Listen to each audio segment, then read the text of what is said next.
I was invited here to talk about the pressures of social media. Who here has social media?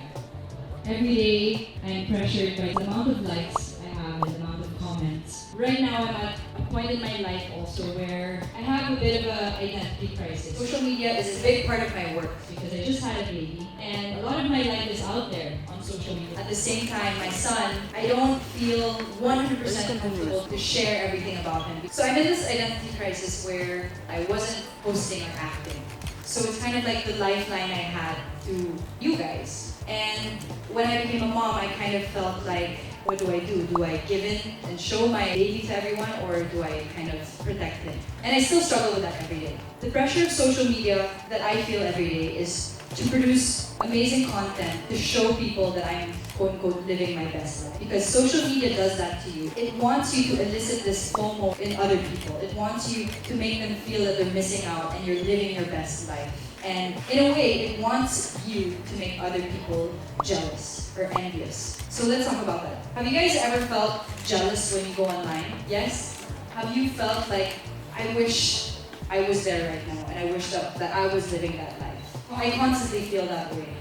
And when I look at myself, even though I'm living what I would like to say a happy life, I still feel that jealousy and that envy. Social media puts that pressure on you to kind of live a better life than someone else, right? In the end, you compare yourself with others. You end up feeling like you want more. It's this bottomless pit that it's never going to be enough. You want more likes, you want more comments, you want more beautiful content. And it came to a point where I was telling myself that I'm only as good as my last post. And I'm only as good as the amount of likes I have. So I was kind of relating my self-worth to the amount of followers I have. I'm lucky because my husband Adrian, he's a bit disconnected from social media. And when I tell him, I wish I was living this person's life. I wish I was there right now. Or I wish I created that video because it went viral. I wish I was as funny as this person. He says, you have to be authentic to yourself. And I thought about it, be authentic to myself. Does it mean not using filters? What does it mean to be authentic to yourself? Anyone? You're not afraid to show who you really are. You're not afraid to show who you really are. Being comfortable. By not thinking about what people say about you. Loving how you're loved. You have peace of mind. That is being authentic. Loving yourself, having peace of mind, being comfortable with your thoughts. But I struggle with that every day. And I'm just lucky because I have my husband who reassures me and tells me that you have to just be authentic to yourself. Sometimes people DM me like, how do I become you? My message to that person who says, how do I be you? You are so unique and you are so valuable as yourself. Then why would you want to reduce yourself to be a copy of anyone else? And I keep having to say that to myself. I'm valuable, I'm unique. Why would I want to copy anyone else? I want to introduce a good friend of mine because she is here all the way from LA. I want you guys to be open to asking her questions. Guys, give it up for my friend, Dr. Seema Callan. Hello, my name is Trisha. I saw in the social media about people judging the posts when it comes to depression and suicide, and I want to stand up. But the problem is I just don't know how. I'm sure there are lots of people in this room who have courage, but the fact that you're even honest about what you're going through is very powerful. And I know that there's a big stigma about speaking about struggles here.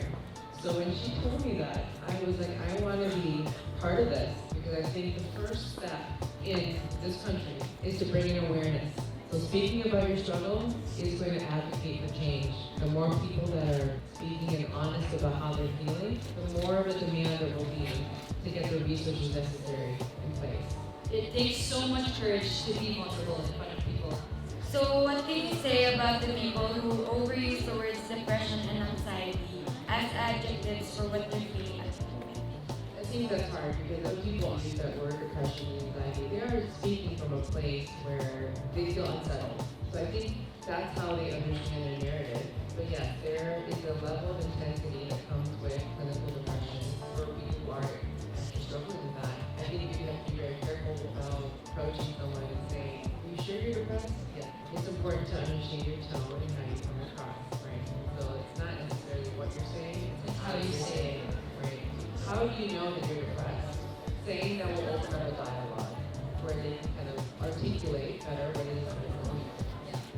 to add to that, I think it goes back to the first step is really talking about it. We want to get the dialogue because I don't have all the answers, but I want to be part of the solution. I always say this, but the first step is bringing awareness and shedding light to depression, to how you feel. Being in touch with your feelings is so important because it allows you to accept how you really feel. Like if you are depressed, if you are sad, if you are jealous, say it and talk about it to someone.